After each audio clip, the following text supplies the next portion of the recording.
Hello everyone. आज हम BA third year library science का जो अनुसंधान में आंकड़ों के संग्रहण के उपकरण एवं प्रविधियों के बारे में पढ़ रहे थे।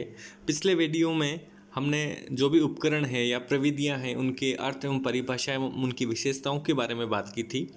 आज हमने पिछले वीडियो में एग्जाम्पल्स देखे बताए थे, उन एग्जाम्पल्स के बारे में बात करेंगे कि कौन कौन सी प्रविधियां हैं जिनके द्वारा हम आंकड़ों का संग्रहण करते हैं। उनमें जैसे प्रश्नावली है, अनुसूची है, निर्धारण मापनी, अवलोकन, साक्षात्कार, अभिलेखों के प्रकार एवं उनका उपयोग, काफ़ी उदाहरण हैं इन प्रविधियों के। तो आज के वीडियो में हम जो प्रश्नावली है, क्वेश्चनेयर है, इस विधि के बारे में चर्चा करेंगे। अनुसंधानकर्ता के लिए आवश्यक है कि उसे उपकरणों, विधियों एवं यंत्रों का व्यापक ज्ञान हो। उसे यह भी ज्ञात होना चाहिए कि जो उपकरण उपयोग कर रहा है वो किस में, आंकड़ों के संग्रहण में, वह उसकी विशेषताएं क्या है, उसकी कोई कमियां हैं, किन किन आवश्यकताओं पर उसका उपयोग आधारित है, उसकी विश्वसनीयता, उसकी वैधता, वस्तुनिष्ठता क्या है।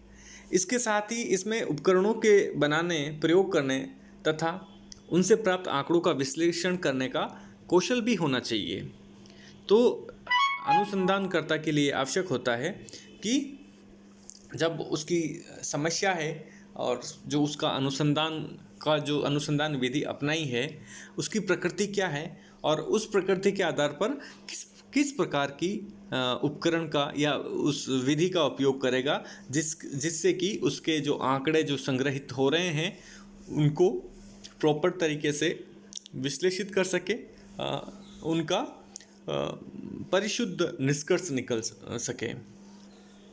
तो हम प्रश्नावली की परिभाषा की बात करें तो प्रश्नावली प्रश्नों की एक उद्देश्यपूर्ण सुनियोजित तालिका होती है जो उत्तर प्राप्त करने के लिए अभिप्रेरक का कार्य करती है। यानी प्रश्नावली जो अनुसंधान समस्या को लेकर हम चल रहे हैं, हम जब सर्वेक्षण करते हैं तो सर्वेक्षण के दौरान जो हमारा सुनियोजित प्रश्न है उस प्रश्न का एक सुनियोजित तरीके से उत्तर देने के लिए एक तालिका होती है और उन उत्तरों को प्रदान करने के लिए एक उत्प्रेरक के रूप में काम करती है, उनको उत्साहित करने का काम करती है प्रश्नावली। प्रश्नावली का जो उपयोग है वो वर्तमान में शिक्षा में, मनोविज्ञान में, समाज विज्ञानों में, पुस्तकालय विज्ञान में काफ़ी धड़ल्ले से होता है।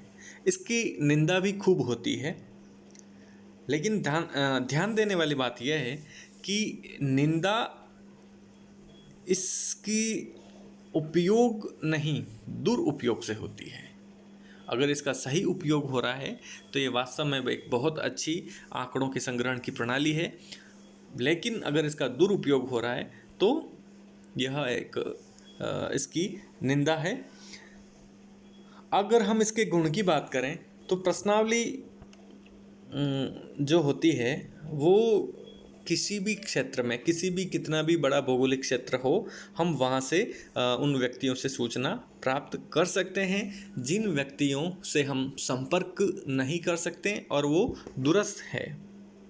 और गोपनीयता की ये जो प्रश्नावली है वो रक्षा करती है और गोपनीयता से हम सूचनाओं को प्राप्त कर सकते हैं। जो दूसरे अनुसूची या फिर साक्षात्कार या जो और बातें हैं उनमें गोपनीयता नहीं रह पाती है, वह गोपनीयता प्रश्नावली में रहती है। उत्तरदाता के लिए जब प्रश्नावली भेजी जाती है तो उनको सोच समझने का, विचार करने का काफ़ी समय मिल जाता है, पर्याप्त समय मिल जाता है। साक्षात्कार के जो दोष होते हैं वो इसमें नहीं होते हैं, क्योंकि साक्षात्कार एक प्रायोजित होता है, एक औपचारिक होता है, जबकि ये एक अनौपचारिक होती है। इसमें उत्तरदाता अपनी इच्छा के अनुसार उत्तर लिख सकता है, उत्तर टिक कर सकता है और यह कितना भी व्यापक क्षेत्र हो उस व्यापक क्षेत्र को एक संक्षिप्त क्षेत्र में समेट लेती है, क्योंकि जो अनुसंधान करता है उसको प्रत्येक व्यक्ति के पास पहुंचने की ज़रूरत नहीं होती है। वो किसी भी माध्यम से उस प्रश्नावली को जो जिसके ऊपर अनुसंधान किया जा रहा है, व्यक्ति विशेष, वर्ग, समूह, उनको बाई डाक या किसी भी माध्यम से भेज सकता है।